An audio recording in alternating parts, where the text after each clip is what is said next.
سیدی اعلیٰ حضرت امام احمد رضا خان رحمۃ اللہ تعالیٰ علیہ کی بارگاہ میں بھی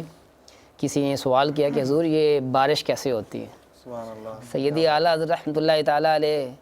نہ صرف جو ہے وہ دینی علوم رکھتے تھے بلکہ بہت سارے مزید علوم آپ کو حاصل تھے، اور وہ بھی ہمارا استذان ہے کہ ان کی یہی نیت ہوتی تھی کہ ان علوم کے ذریعے سے دینی تعلیم کو مزید عام کیا جائے۔ تو سیدی اعلیٰ رحمۃ اللہ تعالیٰ علیہ نے ارشاد فرمایا کہ بخارات کی وجہ سے یہ بارش ہوتی ہے، اور مزید یہ فتاوی رضویہ کی 27ویں جلد کے صفحہ نمبر 100 کی ایک عبارت فتوے کا جواب میں عرض کرتا ہوں۔ اس کے بعد سیدی اعلیٰ حضرت رحمۃ اللہ تعالیٰ نے فرمایا کہ جب رطوبت پر حرارت عمل کرتی ہے تو بھاپ پیدا ہوتی ہے، اللہ تعالیٰ ہوا کو بھیجتا ہے کہ وہ اس بھاپ کو جمع کرے، پھر تہ بتہ اس کے بادل بناتی ہے، پھر جہاں حکم کرتا ہے اللہ رب العالمین اسے وہاں لے جاتی ہے، پھر اللہ کے حکم سے حرارت کے عمل سے وہ پگھل کر پانی ہو کر گرتی ہے۔ تو یوں بھاپ بننا اور بادل بن جانا، پھر بادلوں کا تہ در تہ ہونا، اور پھر حرارت کا عمل کرنا اور بارش کا برس جانا، تو یہ سارا جو ہے وہ سیدی اعلیٰ حضرت رحمۃ اللہ تعالیٰ علیہ نے اپنے علم شریف کے حوالے سے بیان فرمایا۔ سیدی اعلیٰ حضرت رضی اللہ تعالیٰ عنہ قرآن و حدیث سے ہی حاصل کرتے سارا علم، اور انہی کی برکتیں پاتے ہیں۔ اسی مضمون کو قرآن مجید فرقان حمید کو ہم کی سورہ روم، جو کہ قرآن مجید فرقان حمید کی ترتیب یعنی سیکوینس کے اعتبار سے 30ویں صورت ہے، پارہ نمبر 21 آیت نمبر 48، یعنی سورہ روم جو سیکوینس کے اعتبار سے سورت نمبر 30 ہے، پارہ نمبر 21 آیت نمبر 48 میں ان مراحل کا بیان سنتے ہیں۔ اعوذ باللہ من الشیطان الرجیم، بسم اللہ الرحمن الرحیم، اللہ الذی یرسل الریاح فتثیر سحابا فیبسطه في السماء كيف يشاء ويجعله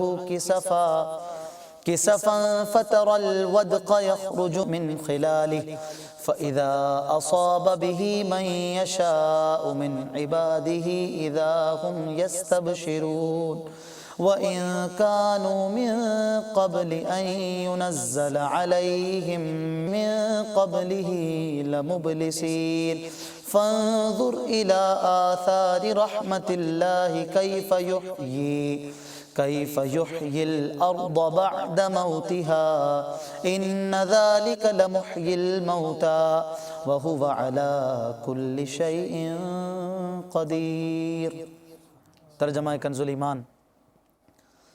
اللہ ہے کہ بھیجتا ہے ہوائیں کہ ابھارتی ہیں بادل، پھر اسے پھیلا دیتا ہے آسمان میں جیسا چاہے، اور اسے پارا پارا کرتا ہے تو تو دیکھے کہ اس کے بیچ میں سے میہ یعنی بارش نکل رہی ہے، پھر جب اسے پہنچاتا ہے اپنے بندوں میں جس کی طرف چاہے، جب ہی وہ خوشیاں مناتے ہیں۔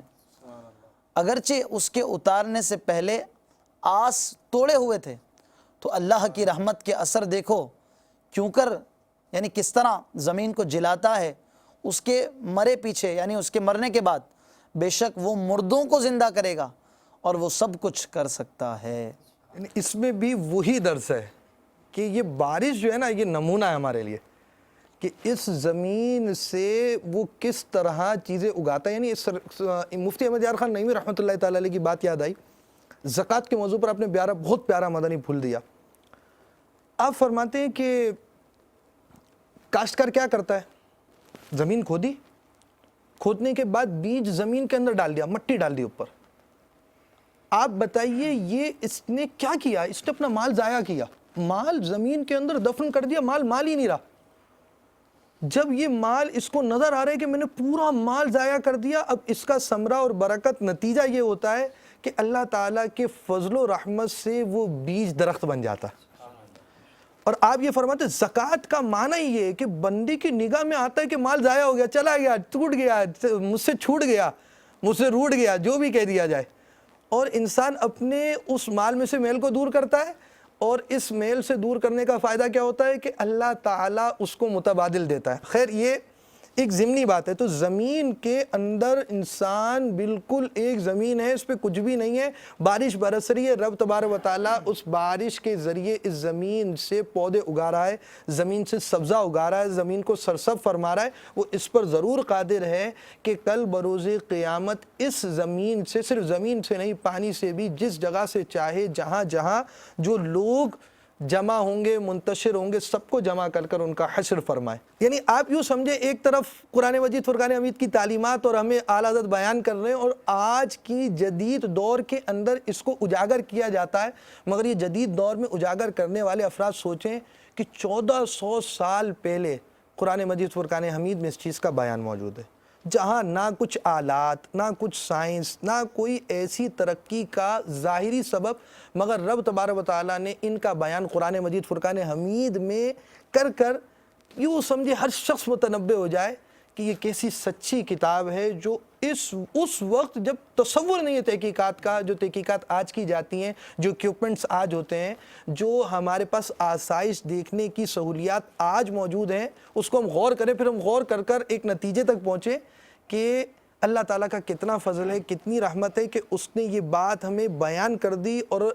مسلمانوں کے ایمان کو جلا بخشی. صلو علی الحبیب صلی اللہ تعالی علی محمد. مجھے اپنی اور ساری دنیا کے لوگوں کی اصلاح کی کوشش کرنی ہے.